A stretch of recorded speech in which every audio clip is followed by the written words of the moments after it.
Film today நேயர்கள் அனைவருக்கும் வணக்கம். இன்னைக்கான வீடியோவில் எதை பற்றி பார்க்க போகிறோம் அப்படின்னா 1000 crore ஆஃப் தமிழ் சினிமா.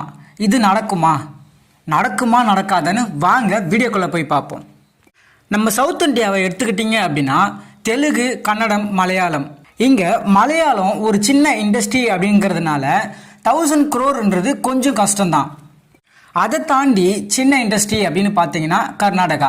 இந்த கர்நாடகாவில் கூட கேஜிஎஃப் அப்படிங்கிற ஒரு மிகப்பெரிய படம் வெளியே வந்து 1000 crore மேலே வசூல் பண்ணிச்சு. அண்ட் தென் அடுத்தபடியாக எடுத்துக்கிட்டோம் அப்படின்னா தெலுங்கு சினிமா. டோலிவுட்டில் கூட புஷ்பா, பாகுபலி, RRR அண்ட் கல்கி இந்த 4 படமும் 1000 crore மேலே கலெக்ட் பண்ணிச்சு. பட் இதெல்லாம் விடவும் ஒரு பெரிய இண்டஸ்ட்ரி தான் தமிழ் இண்டஸ்ட்ரி. தமிழ் இண்டஸ்ட்ரியால் இது வரைக்கும் ஒரு 1000 crore மூவியை நம்மளால் கொடுக்க முடியல. ஏன் அப்படிங்கிற காரணத்தை எடுத்து பார்க்கும்போது நம்மளோட கதையும் திரைக்கதையும் அந்த அளவுக்கு வலுவா இல்லையா, இல்லை நம்மக்கிட்ட அந்த அளவுக்கு திறமையான டைரக்டர்ஸ் இல்லையா, இப்படி எல்லாமே இருந்துமே கூட நம்மளால் ஏன் 1000 crore கொடுக்க முடியல. ஆனால் இப்போ நம்ம இண்டஸ்ட்ரியிலையும் 1000 crore கொடுக்க முடியும். அது யாரால் முடியும் அப்படின்னா தலையாலேயோ தளபதியாலேயோ கமல்ஹாசனாலேயோ முடியுமோ முடியாதோ எனக்கு தெரியாது. ஆனால் தலைவர் சூப்பர் ஸ்டார் அப்படிங்கிற ரஜினிகாந்த் அவர்களால் மட்டுமே இது சாத்தியம் அப்படிங்கிறது இப்போ உறுதியாயிருக்கு. கிட்டத்தட்ட 75 வயசுக்கு மேலே ஆயும் ரஜினிகாந்த் அவர்கள் இன்னமும் தமிழ் சினிமா மட்டும் இல்லாமல் இந்திய சினிமாவிலேயே நம்பர் 1 ஆக்டராக இருக்காரு. இப்போ வரைக்கும் தமிழ் சினிமாவில் ஹையஸ்ட் கலெக்ஷன் மூவியில் ரஜினிகாந்த் அவர்களோட மூவி இல்லாமல் இருக்கவே இருக்காது. இதெல்லாம் சரி, ஓகே, எப்படி 1000 கோடி அடிக்கும் அப்படின்னு கேட்டிங்கன்னா கடைசியாக நெல்சன் திலீப் குமார் அவரோட இயக்கத்தில் ரஜினிகாந்த் அவர்களோட நடிப்பில் வெளிவந்த படம் தான் ஜெயிலர். இந்த படம் மக்கள் மத்தியில் மிகப்பெரிய வரவேற்பை பெற்று கிட்டத்தட்ட 650 கோடிக்கு மேலே கலெக்ட் பண்ணியிருக்கு. இப்போ ஒரு 5 days முன்னாடி ரீசெண்டாக ஜெயிலர் 2ஓட டைட்டில் அனௌன்ஸ்மெண்ட் வீடியோ விட்டுருந்தாங்க. தலைவர் ஜெயிலர் படத்தில் எந்த அளவுக்கு மாஸாக இருந்தாரோ அதே மாஸ் கொஞ்சம் கூட குறையாம ஜெயிலர் 2 ப்ரோமோல இருக்குன்னே சொல்லலாம். சரி, இந்த மாஸ் மட்டும் இருந்தால் போதுமா, இது 1000 கோடி அடிச்சிருமான்னு கேட்டிங்கன்னா கண்டிப்பாக அடிக்குங்க. எப்படி அப்படின்னா இப்போ கேஜிஎஃப்னு ஒரு படம் வந்துச்சு. கேஜிஎஃப் ஃபர்ஸ்ட் பார்ட்டு வெறும் 100 கோடி தான் கலெக்ட் பண்ணுச்சு. பட் கேஜிஎஃப் ஃபர்ஸ்ட் பார்ட் கொடுத்த அந்த ஹைப் மட்டுமே கேஜிஎஃப் 2வை 1000 கோடி அடிக்க வச்சுச்சுன்னே சொல்லலாம். இதே மாதிரி தான் பாகுபலியும். பாகுபலி ஃபர்ஸ்ட் பார்ட் ரிலீஸ் ஆகி கிட்டத்தட்ட 600 கோடி வரைக்கும் கலெக்ட் பண்ணிச்சு. கலெக்ட் பண்ணி அது கொடுத்த அந்த ஹைப் தான் கிட்டத்தட்ட 1800 கோடி வரைக்கும் பாகுபலி 2 அடிச்சிச்சு. ஸோ அதுக்கப்புறம் ராஜமௌலி இயக்கத்தில் வந்த RRR அடித்தது ஃபர்ஸ்ட் பார்ட்னால கொடுத்த ஹைப்பில் கிடையாது, பாகுபலி 2 கொடுத்த ஹைப், அதாவது SS ராஜமௌலி அவர்களோட அந்த ஹைப்னால மட்டுமே RRR படமும் கிட்டத்தட்ட 1300 கோடி வரைக்கும் கலெக்ட் பண்ணுச்சு. அதே வரிசையில் எடுத்துக்கிட்டோம் அப்படின்னா ஜெயிலர் படம் 600 கோடி வரைக்கும் கலெக்ட் பண்ணி ஒரு மிகப்பெரிய ஹைப்பில் அந்த படம் நின்றுச்சு. ஸோ அதுக்கப்புறம் ரசிகர்கள் எல்லாருமே ஜெயிலர் 2 எப்போ வரும் அப்படிங்கிற ஒரு கேள்வியை தான் முன் வச்சாங்க. இப்போ அதுக்கான ஆன்சராக வந்தது தான் Jailer 2ஓட title announcement video.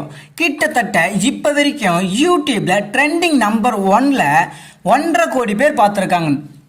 So இதே கதைக்களத்தோட கொஞ்சம் கூட ஹைப்பு குறையாம படம் கொஞ்சம் பாசிட்டிவ் ரெஸ்பான்ஸ் வாங்கினா கூட 1000 கோடி அடிக்கிறத கொஞ்சம் கூட யாராலையும் தடுக்க முடியாதுன்னு தான் நான் சொல்லுவேன்.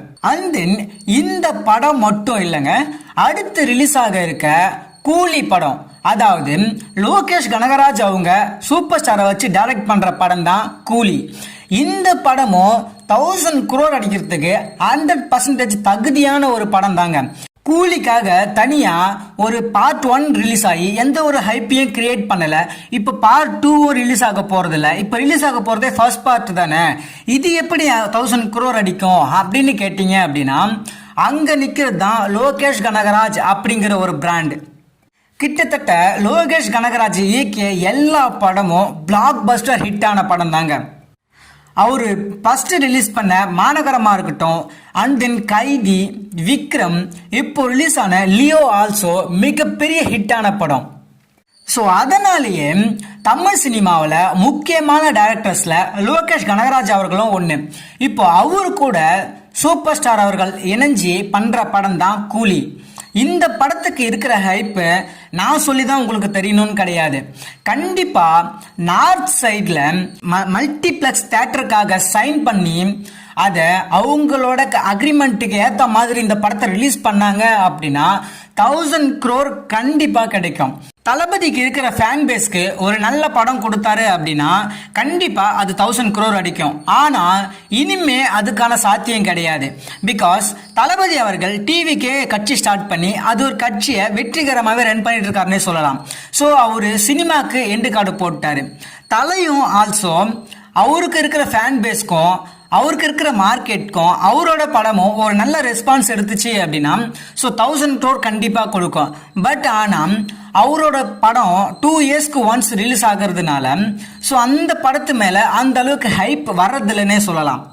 ஸோ கமல்ஹாசன் சாரை எடுத்துக்கிட்டாலுமே அவரோட படம் எல்லாமே எக்ஸ்பெரிமெண்ட்டாகவே ட்ரை பண்ணி ஸோ அது ஒரு அளவுக்கு மக்கள்கிட்ட ஒட்டும், ஒரு அளவுக்கு மக்கள்கிட்ட அது கனெக்ட் ஆகாமலே போயிடும். சூப்பர் ஸ்டார் அவர்கள் மட்டும்தான் கமர்ஷியலாகவே ஸோ அது மக்கள்கிட்ட போயிட்டு கனெக்ட் ஆகிற மாதிரி ஒரு படத்தை கொடுக்குறவர். ஸோ மற்ற எந்த ஹீரோக்குமே 1000 crore அடிக்கிற அந்த கெப்பாசிட்டி இன்னும் வரலன்னு தாங்க நான் சொல்லுவேன். ஸோ பொறுத்திருந்து பார்ப்போம். தமிழ் சினிமாவின் முதல் 1000 கோடி படம் ரஜினி சாரோட படமா இருக்குமா அப்படின்றத. ஸோ கண்டிப்பா 1000 crore தமிழ் சினிமாவுக்கு வருது அப்படின்னா அது ரஜினி சாரால தான் வரும். அதுவும் ஜெயிலர் 2 அண்ட் கூலி படத்தால மட்டும்தான் வரும். இதை பத்தின உங்களோட கருத்தை நீங்க கமெண்ட் பாக்ஸ்ல தெரிவிங்க. அப்படியே நம்ம ஃபிலிம் டுடே சேனலை சப்ஸ்கிரைப் பண்ணுங்க. மீண்டும் அடுத்த வீடியோவில் சந்திப்போம். பாய்.